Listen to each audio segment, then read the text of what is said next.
السلام علیکم ورحمۃ اللہ وبرکاتہ. کیسے ہیں آپ سب؟ امید کرتی ہوں آپ لوگ اپنے گھروں میں خیر و عافیت سے ہوں گے. 6th کلاس آج ہم اپنا سٹارٹ کرنے والے ہیں اسلامیات. اس سے پہلے ہم جو ہیں وہ دیکھیں گے آج ہمارا پیغام کیا ہے. آج ہمارا پیغام ہے چغلی نہیں کرنی. ٹھیک ہے, چغلی نہیں کرنی. کل کا ہمارا پیغام تھا غیبت نہیں کرنی, اور آج جو ہے وہ ہے چغلی نہیں کرنی. چغلی مینس کسی کی غیر حاضری میں اس کی بات کسی دوسرے کے سامنے بیان کرنا, چاہے سچی ہو یا جھوٹی ہو, مطلب اس کی کوئی خامیاں جو ہیں وہ بیان کرنا, اسے کہتے ہیں چغلی کرنا یا کسی کی شکایتیں کرنا.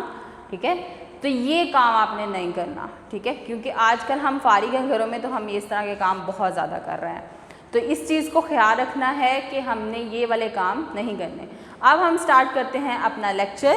آج ہم سٹارٹ کرنے والے ہیں بیٹا باب صوم, تیسرا باب سٹارٹ کرنے والے ہیں اس بک کا, اور اس کا نام ہے سیرت طیبہ.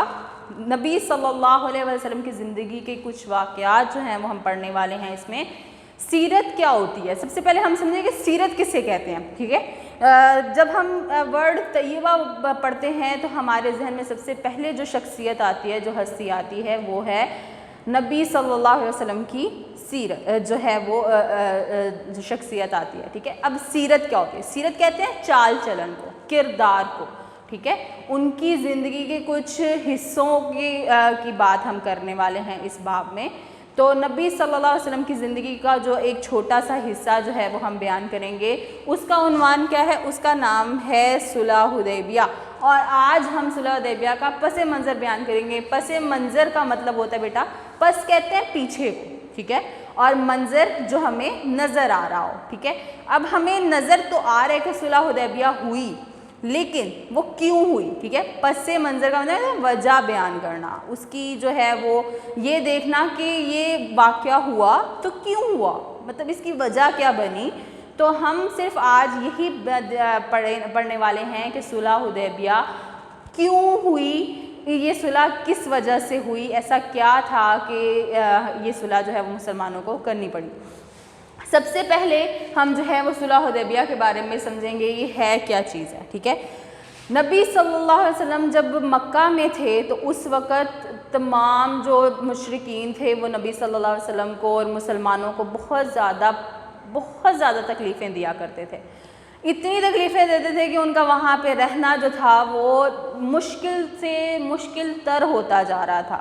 پھر ایک وقت ایسا آیا کہ اللہ تعالیٰ نے نبی صلی اللہ علیہ وسلم کو اور مسلمانوں کو حکم دیا کہ وہ جگہ چھوڑ دیں اور کسی اور جگہ پہ جا کر جو ہے وہ رہنا شروع کریں اور اسلام کے مطابق زندگی بسر کریں. پھر اللہ تعالیٰ نے ان کو حکم دیا کہ وہ مدینہ کی طرف جو ہے وہ ہجرت کر جائیں. ٹھیک ہے, نبی صلی اللہ علیہ وسلم اور صحابہ کرام نے مکہ کو چھوڑا اور چھوڑ کر وہ جو ہے وہ مدینہ کی طرف روانہ ہو گئے. اب مدینہ میں جب پہنچے, کیونکہ نبی صلی اللہ علیہ وسلم جو تھے وہ اس وقت جو ہے وہ ساری زندگی اپنی مکہ میں گزار چکے تھے, اور مکہ میں اللہ کا گھر تھا جس سے ان کو بہت زیادہ محبت تھی. تمام مسلمانوں کو بہت زیادہ محبت تھی اللہ کے گھر سے, بیت اللہ سے بہت زیادہ محبت تھی.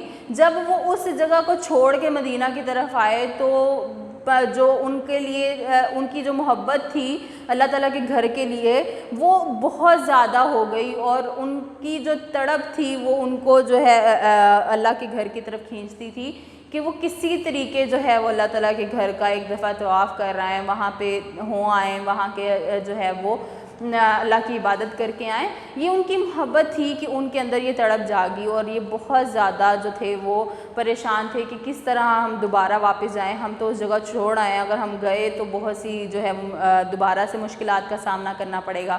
اب اس بات سے پریشان تھے, تو اسی طرح جو ہے وہ 6 سال گزر گئے کہ اللہ کے نبی جو تھے وہ مکہ چھوڑ کر جو تھے وہ مدینہ کی طرف آئے ہوئے تھے, اور اس وقت جو تھا وہ جا بھی نہیں سکتے تھے.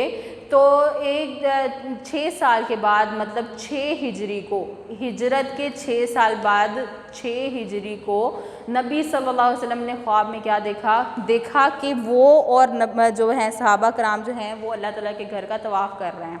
ٹھیک ہے، مطلب کہ عبادت کے لیے وہاں پہ گئے ہوئے ہیں۔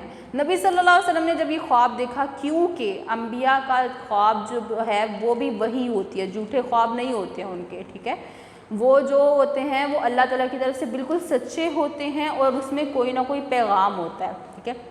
تو نبی صلی اللہ علیہ وسلم نے جب یہ خواب دیکھا تو ان کے ذہن میں خیال آیا کہ شاید اللہ تعالیٰ ہمیں حکم دے رہے ہیں کہ ہم جائیں اور اس کے گھر کا طواف کر کے آئیں، اور کیونکہ ان کے دل میں بھی تڑپ تھی کہ ہم بھی جو ہے وہ کسی طریقے موقع ملے تو اللہ کے گھر کے جو ہے ہو کے آئیں، تو وہ بہت خوش ہوئے۔ اللہ کے نبی نے جو ہے وہ تیاریاں شروع کر دیں عمرے کے لیے اور حج کے لیے کہ ہم جائیں گے وہاں پہ جا کر اللہ کے گھر کا طواف کریں گے، کیونکہ اللہ تعالیٰ کا حکم ہے تو ہمیں پریشانیوں کا سامنا نہیں کرنا پڑے گا۔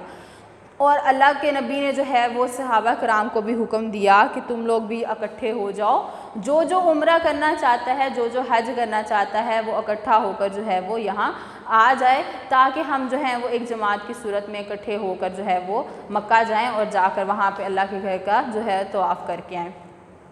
یہی بات سننی تھی کہ صحابہ کرام تو پہلے سے ہی جو ہے وہ اس تڑپ میں تھے کہ کسی طریقے ہمیں موقع ملے۔ بہت سے صحابہ کرام نے جو ہے وہ تیاریاں شروع کر دی، مکہ کے رہنے والے لوگوں نے اور سب نے، جو جو وہاں سے جو ہے وہ حج یا عمرے کا ارادہ رکھتا تھا وہ وہاں سے جو ہے مکے کے لیے تیار ہو گیا، اور اس طرح نبی صلی اللہ علیہ وسلم 1400 صحابہ کو لے کر مکہ کی طرف روانہ ہوئے، اور ان کا ارادہ یہ تھا کہ ہم صرف جائیں گے عمرہ کر کے واپس آ جائیں گے یا حج کر کے واپس آ جائیں گے۔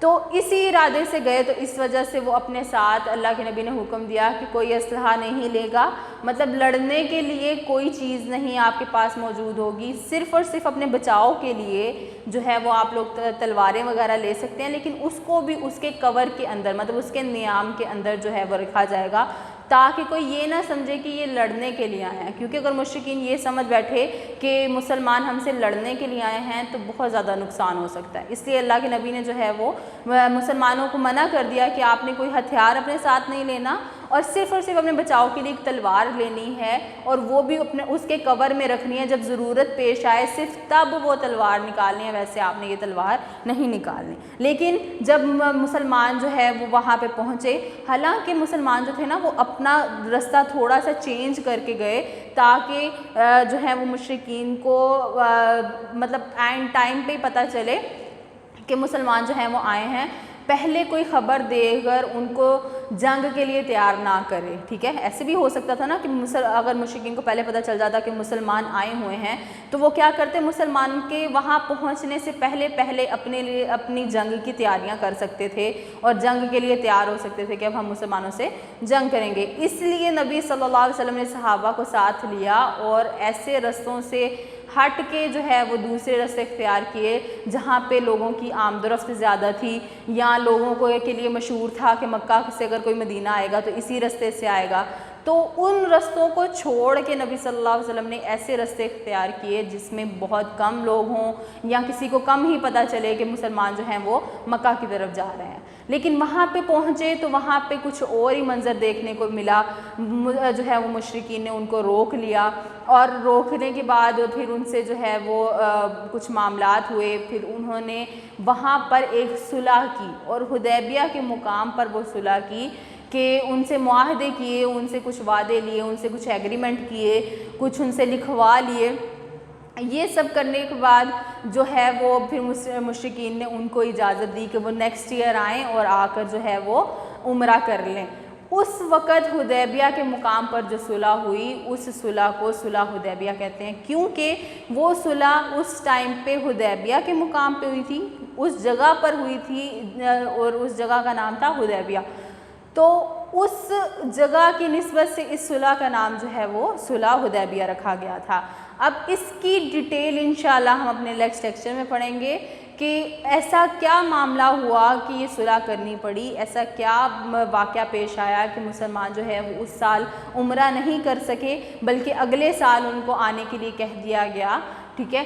تو یہ انشاءاللہ ہم جو ہے وہ اپنے نیکسٹ لیکچر میں پڑھیں گے۔ صرف آج کا ہمارا جو لیسن تھا وہ یہی تھا کہ ہم نے سمجھنا ہے کہ صلح حدیبیہ ہے کیا، اور یہ کیوں لڑی گئی تھی، اس کے پیچھے وجہ کیا بنی تھی، تھوڑا سا پس منظر آپ کے سامنے میں نے پیش کیا ہے. بیٹا اس کو ریوائز کرنا ہے آپ نے اپنی بک سے بھی اور یہ لیکچر سے بھی، اور اس کو سمجھنے کی کوشش کرنی ہے تاکہ جب ہم اس کو آگے پڑھیں تو آپ لوگوں کو اور مزید جو ہے وہ اس میں انٹرسٹ پیدا ہو. ٹھیک ہے، اپنا بہت سارا خیال رکھیے گا. السلام علیکم ورحمۃ اللہ وبرکاتہ.